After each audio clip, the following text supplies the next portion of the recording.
উত্তর ইসরায়েলে কয়েক ডজন রকেট হামলা চালিয়েছে হিজবুল্লাহ। শনিবার রাতে ইসরায়েলের হাইফা শহরের রামাত ডেভিড বিমান ঘাঁটিতে এই হামলা চালায় সশস্ত্র সংগঠনটি।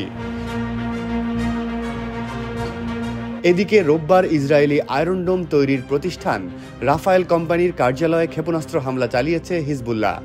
আন্তর্জাতিক গণমাধ্যম আল জাজিরার এক প্রতিবেদনে এই হামলার কথা বলা হয়।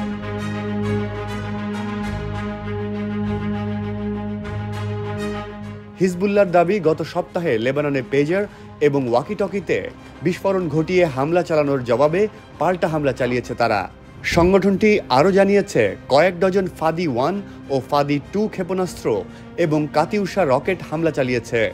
ইসরায়েলের হাইফা এলাকার উত্তরে অবস্থিত রাফায়েলের কার্যালয়ে এই হামলা চালানো হয়।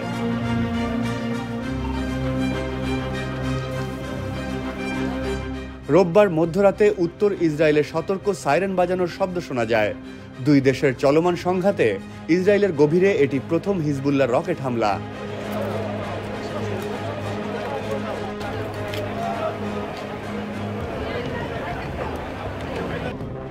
ইসরায়েলের সামরিক বাহিনী জানিয়েছে, লেবানন থেকে 10টি রকেট ছোড়া হয়েছে, তবে রকেটগুলো অধিকাংশ লক্ষ্যবস্তুতে আঘাত করার আগেই প্রতিহত করা হয়েছে বলে দাবি করেছে ইসরায়েল।